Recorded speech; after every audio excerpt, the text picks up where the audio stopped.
दोस्तों नमस्कार। मैं हूं राम कुमार राही। आप देख रहे हैं यूट्यूब चैनल सोशल राही।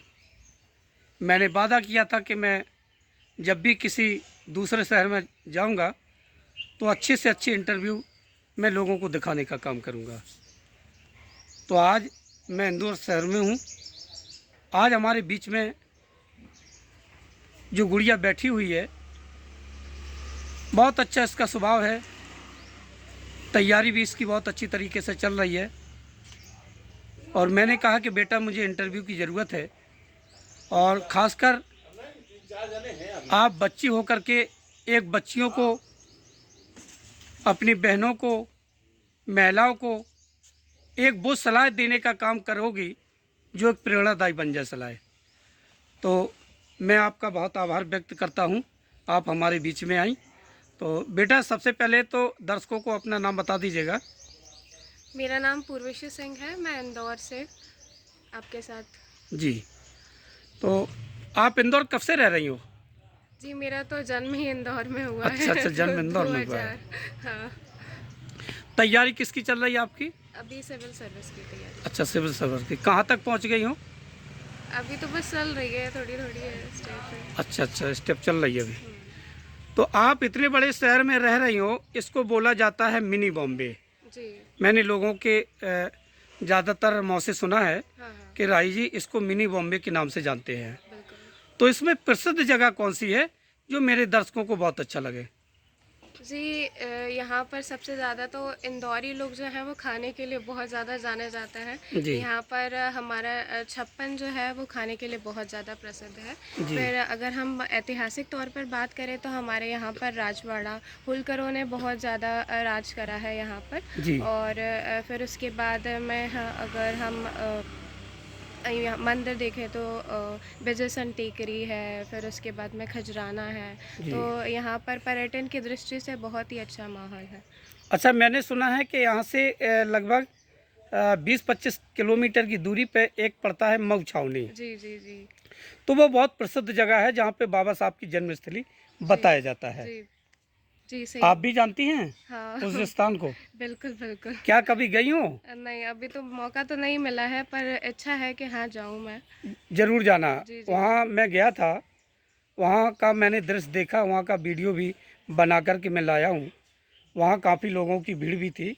और 7 फरवरी को मैं गया था, वहाँ पर माता रमाबाई जो बाबा साहब भीमराव अम्बेडकर साहब की पत्नी हैं, वहाँ पे उनकी जयंती मनाने का काम भी किया जा रहा था। हाँ। तो वो भी मुझे बहुत अच्छा लगा। और आपके जानकारी में कोई ऐसा महापुरुषों से जुड़ा हुआ कोई स्थान है जहाँ पे लोगों की काफ़ी कतार लगती हो मिलने की, जाने की? तो कोई है क्या ऐसा? वो तो अभी तक तो महू ही है जो जी बहुत ही ज़्यादा फेमस है। लोग बाग बहुत ज़्यादा जाना पसंद करते हैं वहाँ पर। और म्यूज़ियम भी बनाया गया है बाबा साहेब भीमराव अम्बेडकर जी का। जी। तो वहाँ पर उनके बारे में पूरी की पूरी आपको जानकारी मिलेगी, और बहुत सारी फ़ोटोज़ तस्वीरें हैं वहाँ पर। अच्छा बेटा, मेरा आगे क्वेश्चन जो आ रहा है कि आप एक बच्ची हो, और आपकी सलाह मेरा मानना है कि हमारी जो बच्चियां देख रही हैं वो देखेंगी वीडियो को, तो कोई ऐसा प्रेरणा उनको मिले जो आपसे सीखने को मिल जाए। जैसे हमारा क्वेश्चन है कि ग्रामीण क्षेत्र में देखा है कि ज़्यादातर लड़कियां शिक्षा में पीछे रह जाती हैं, जी जी। ऐसा क्यों है? जी, अगर अपन बात करें कि वो बहुत ज़्यादा पीछे रह जाती हैं, तो उसका मुख्य कारण जो है वो है उनके परिवार, और सबसे ज़्यादा उनके पेरेंट्स, माता-पिता। जी अगर माता-पिता शिक्षित होंगे तो वो ये भी जानेंगे कि हाँ, हमारी बच्चियों के लिए, हमारे बच्चों के लिए क्या-क्या चीज़ें ज़रूरी हैं। और हमारी सोसाइटी की अगर हम बात करें तो ग्रामीण क्षेत्र में अभी तक रूढ़िवादी सभ्यता चली आ रही है। जी लोगों का ऐसा मानना होता है कि बेटी जो है वो बेटी जो है वो पराया धन है, उसका जी काम बस इतना है कि वो चूल्हा चौका करे और दूसरे के घर जाए। ऐसा लोगों का अभी भी मानना है। अगर सबसे पहले तो हमें क्या करना होगा, हमें करना होगा कि हम जो पेरेंट्स हैं बच्चियों के, उनको एजुकेटेड करें और उन्हें अवेयर करें, जागरूक करें कि उनकी बच्चियों के लिए क्या चीज़ सही है। और सबसे ज़्यादा जो है वो शिक्षा ही है, कि शिक्षा के आगे, शिक्षा जो है वो ऐसी चीज़ है जो हमेशा आपको आगे रखेगी। जी। तो महिलाओं की शिक्षा के बारे में मैंने इसीलिए चर्चा की बेटा, जहाँ पे बच्ची जाएगी जी तो पहले तो जहाँ पे रह रही है माँ बाप के यहाँ, मम्मी पापा के यहाँ, तो एक तो उस परिवार को संचालन करती है, बिल्कुल। नंबर एक। नंबर दो, जिस घर में वो जाएगी उसका उस घर में, उस घर को भी स्वर्ग बनाने का काम करेगी बिल्कुल। ना। सही तरीके से मैनेज करना यदि बच्ची को आती है, हाँ, आता है, और वहाँ का परिवार जो भले ही विखंडन में बंधा हुआ हो, लेकिन वो एकता करवा देगी बिल्कुल। यदि लड़की पढ़ी लिखी हो, समझदार है। समझदार है तो। ऐसा है कि नहीं? जी, बिल्कुल। और ऐसा होना भी चाहिए। तो आपका क्या विचार है? जी, बिल्कुल, मेरा तो यही विचार है कि जितनी भी भारत में लड़कियां हैं, जो जितनी भी हैं, वो सबको पहले एजुकेटेड होना ज़रूरी है, बहुत ही ज़्यादा ज़रूरी है। और ऐसा ज़रूरी नहीं है, मतलब ऐसा बोलते हैं कि पढ़ने लिखने की कोई उम्र नहीं होती। ऐसा अगर बचपन में नहीं मिला है पढ़ने लिखने को और आगे चल के मिल रहा है, आप मैरिज के बाद भी सास ससुर ऐसे होते हैं जो पढ़ाते हैं अपनी बहुओं को, ऐसा तो जब भी मौका मिले पढ़ लीजिए। अच्छा बेटा, एक क्वेश्चन और है हमारा आपसे। जी।